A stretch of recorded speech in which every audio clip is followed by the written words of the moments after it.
पसंद आपकी, पेशकश हमारी। मोहम्मदिया मंदी house near Mohammadia shawarma, Khadarbagh, नानल नगर, हैदराबाद। अस्सलाम वालेकुम नाज़रीन, आए नज़ारते हैं देश या दुनिया के खबरनामे पर। सच न्यूज के खबरनामे में आप सबका इस्तकबाल है। आज की सबसे बड़ी खबर आ रही है, पीएम मोदी कर रहे हैं काशी विश्वनाथ धाम का उद्घाटन। सीएम योगी ने कहा है कि हजारों वर्षों की प्रतीक्षा पूरी हो गई। पीएम मोदी वाराणसी में हैं।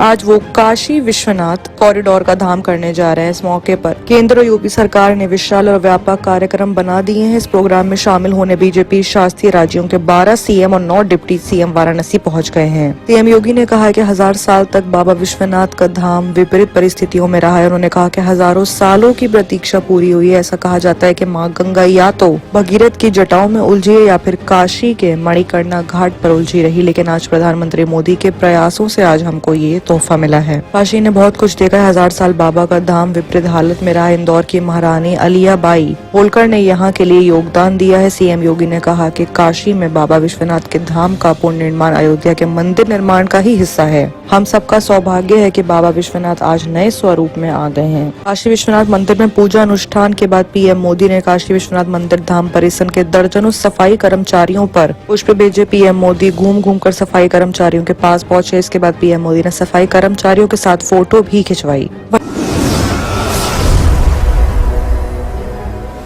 वहीं बात अगर मिस यूनिवर्स की करें तो आज सबसे बड़ी खबर ये है कि 21 साल बाद हिंदुस्तानी सुंदरी हरनाज सांधू बनी है मिस यूनिवर्स। भारत की हरनाज सांधू ने मिस यूनिवर्स 2021 का खिताब अपने नाम कर लिया। हिंदुस्तानियों के लिए एक बार फिर से गर्व का दिन है। 21 साल की पंजाब के रहने वाली हरनाज संधू 70वीं मिस यूनिवर्स बन चुकी है। इससे पहले 21 साल पहले लारा दत्ता ने मिस यूनिवर्स का खिताब अपने नाम किया था। पराग्वे और दक्षिण अफ्रीका की खवातीनों को हराकर हरनाज ने खिताब अपने नाम किया है। संधू की ताजपोशी इस प्रोग्राम में मैक्सिको के पूर्व मिस यूनिवर्स 2020 के एंड्रिया मेजा ने की है। इस बार मिस यूनिवर्स इजराइल का कंपटीशन इजराइल में आयोजित किया गया था। मिस यूनिवर्स का पेजेंट अपने नाम करने वाली हरनाज संधू इससे पहले भी कई ब्यूटी पेजेंट में हिस्सा ले चुकी हैं। वो 2017 में मिस मैक्स इमेजिक स्टार 2018 का ताज भी अपने नाम कर चुकी हैं और मिस चंडीगढ़ भी रह चुकी हैं। 2 खिताब को जीतने के बाद हरनाज ने इंडिया 2019 में हिस्सा लिया, जिसमें वो टॉप 12 तक पहुंची थी। वहीं बात अगर ओमिक्रॉन की करें तो मुंबई में उड़ी धारा 144 की धज्जियां। गिरगांव चौपाटी में इतनी भीड़ उमड़ गई जो कि इससे पहले कभी नहीं देखी गई थी। ओमिक्रॉन के खतरे के बीच मुंबई के गिरगांव चौपाटी बीच पर संडे को भारी भीड़ देखी गई है। राज्य में ओमिक्रॉन के मामलों को देखते हुए मुंबई ने 11 और 12 दिसंबर को धारा 144 लागू की गई थी। राज्य में ओमिक्रॉन वेरिएंट के कुल 17 मामले, उसके बावजूद भीड़ इतनी उमड़ गई कि वहाँ पे हालात काफी ज्यादा बिगड़ सकते हैं। वहीं बात अगर AIMIM के विधायकों की करें तो सलाम नहीं करने पर ओवैसी की पार्टी AIMIM के विधायक ने एक शख्स को जड़ा थप्पड़, केस दर्ज हो चुका है। शिकायतकर्ता ने कहा कि मुझे मारने के बाद विधायक ने कहा कि मैंने उसे सलाम नहीं किया। मैं सलाम क्यों कहूं जब मैंने उसे पहले कभी देखा ही नहीं है। हैदराबाद की पार्टी ऑल इंडिया मजलिस-ए-इत्तेहादुल मुस्लिमीन के विधायक पर मारपीट का इल्जाम लगाया। हैदराबाद में 35 साल शख्स ने AIMIM के विधायक मुमताज अहमद खान पर उनका अभिवादन न करने पर मारपीट का इल्जाम लगाया। पुलिस ने संडे को ये जानकारी दी है। शिकायतकर्ता का इल्जाम है कि उसने सलाम नहीं किया, इसलिए विधायक ने मारपीट की और धमकी भी दी। उसने चारमीनार विधानसभा क्षेत्र के प्रतिनिधित्व करने वाले खान के खिलाफ पुलिस में शिकायत दर्ज कराई और टीवी चैनलों को ये भी बताया कि विधायक ने सैटरडे की रात उसे मारा है जब वो अपने घर के पास बैठा हुआ था। एक CCTV फुटेज में विधायक कथित तौर पर उस शख्स को थप्पड़ मारते हुए और बाकी व्यक्ति से धक्का देते हुए दिख भी रहे हैं। देखना यह है कि इस केस में ये मामला कहाँ जाता है।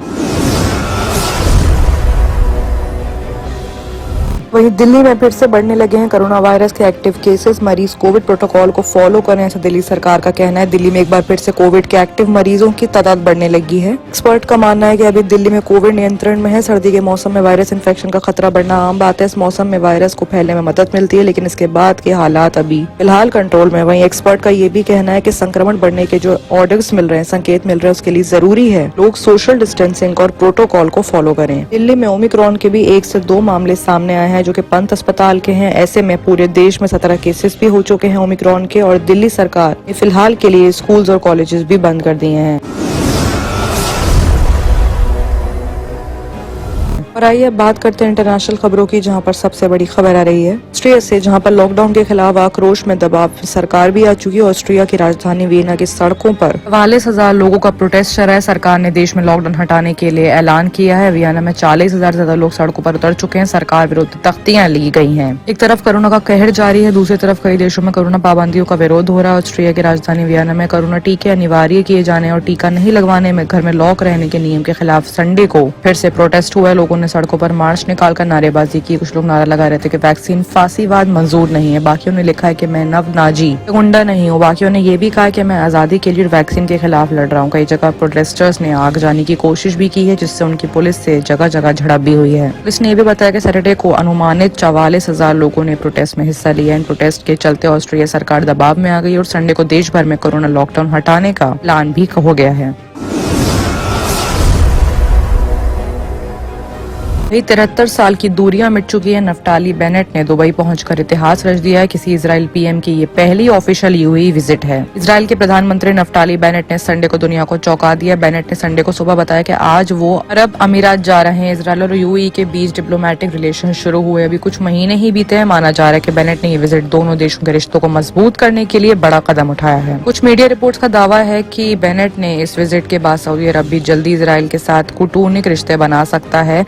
1948 में इजराइल बना था, उसके बाद किसी भी इजरायली प्रधानमंत्री की ये पहली यूएई विजिट है। मंडे को उनकी मुलाकात अबू धाबी के क्राउन प्रिंस शेख मोहम्मद बिन जायद अल नहयान के साथ होगी। मामले में खास बात यह भी कि इजराइल के प्रधानमंत्री बाद में उनके ऑफिस ने इस ऑफिशियल विजिट की जानकारी दी है, लेकिन यूएई की तरफ से शाम तक इस पर किसी तरह का कोई बयान सामने नहीं आया है। ये इसलिए भी चौंकाने वाला है कि तेल अवीव में यूएई की एम्बेसी है और उसने भी इस विजिट पर चुप्पी साध रखी है।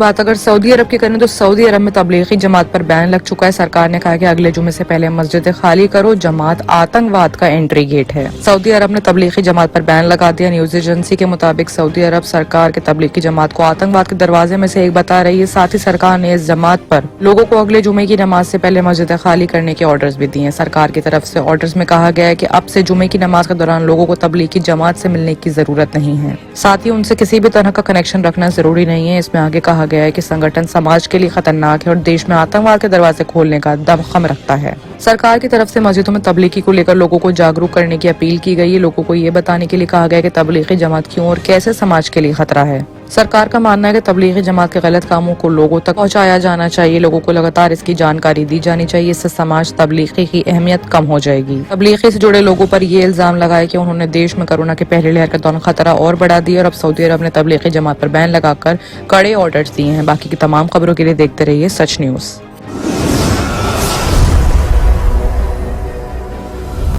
Dr. Farhana's Polyclinic Diagnostic Maternity and Scanning Center by Dr. Farhana Al-Jabri। कई किस्म के मुख्तलिफ स्कैन्स रीजनेबल और अफोर्डेबल रेट्स में पुराने शहर की खवातीन को सहूलत पहुंचाने के खुसूसी मकसद से ये स्कैनिंग सेंटर खोला गया है। डॉक्टर फरहाना अल-जाबरी और दूसरे एक्सपर्ट्स की निगरानी में खुसूसी लेडीज और बच्चों का इलाज किया जाता है।